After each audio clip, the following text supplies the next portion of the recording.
Jadi pemerintah daerah bersama dengan hal ini adalah PT Korem 3 Hutani. Di tengah pandemi COVID-19 ini, kita tidak hanya terfokus atau terkonsentrasi dalam rangka penanganan percepatan penanganan COVID-19 di wilayah Kabupaten Kota Waringin Barat. Tetapi bagaimana kita juga tetap konsisten terhadap progres peningkatan infrastruktur di wilayah Kabupaten Kota Waringin Barat sebagai upaya kita untuk mengekselerasi pertumbuhan ekonomi yang ada di Kabupaten Kota Waringin Barat dengan membuka akses jalan alternatif, baik itu dari desa yang semula mungkin aksesnya begitu jauh menuju ke kecamatan maupun ke kabupaten, ingin kita persingkat. Dan wujud dari semua itu, salah satu yang kita lihat sekarang ini adalah pembangunan jalan konsorsium tahap ketiga yang dikerjakan oleh PT Korem 3 Hutani dengan panjang ruas kurang lebih 7 kilo di MOU 7 kilo 500 atau 7 kilo setengah, dan sekarang di lapangan ternyata kebutuhan kita lebih panjang lagi dikerjakan kurang lebih 17 kilo 500. Anggarannya cukup besar kalau kita kalkulasikan dengan anggaran pekerjaan umum, ini nilainya mencapai 9,5 miliar.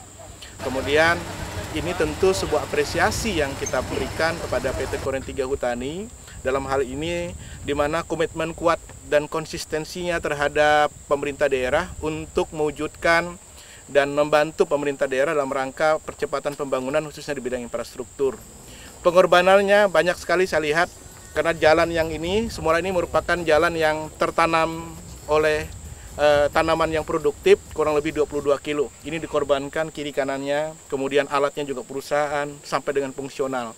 Tentu tidak ada kalimat lain selain apresiasi setinggi-tingginya, dan kami berharap bahwa upaya-upaya yang dilakukan oleh PT Korem 3 ini juga menjadi inspirasi, motivasi juga bagi perusahaan-perusahaan lain yang ada di wilayah Kabupaten Kota Waringin Barat.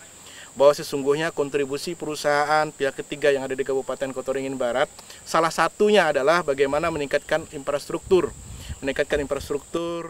terutama jalan, jembatan, kegiatan-kegiatan sosial, pendidikan, kesehatan, dan kemasyarakatan yang ada di wilayah masing-masing.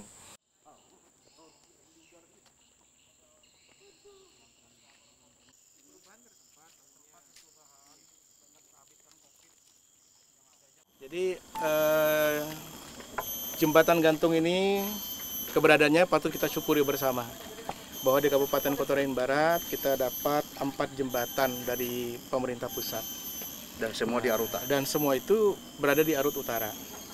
Lalu apa maksud ini semuanya? Tadi saya sampaikan bagaimana kita membuka aksesibilitas masyarakat kita yang dari Arut Utara, bagaimana tidak tertinggal. Karena salah satu kecamatan yang tertinggal di Kabupaten Kota Waringin Barat itu adalah Arut Utara.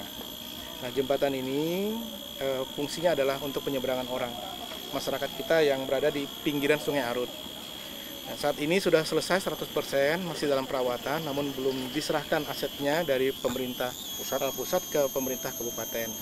Nah, nanti setelah selesai perawatan dan sebagainya, masa perawatan mungkin segera diserahkan pada kita, dan tentu jadwal peresmiannya mungkin nanti kita paketkan dengan kegiatan-kegiatan peresmian yang lain.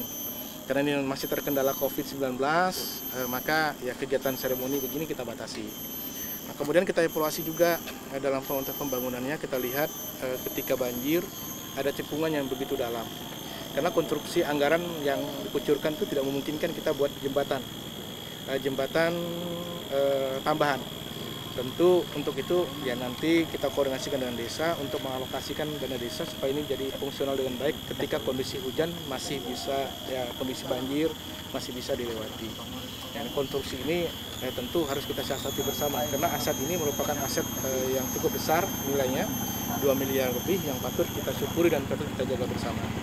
Nah, kemudian masa perawatannya tadi saya minta kepada PU untuk melakukan pengawasan secara berkala, sehingga mengedepankan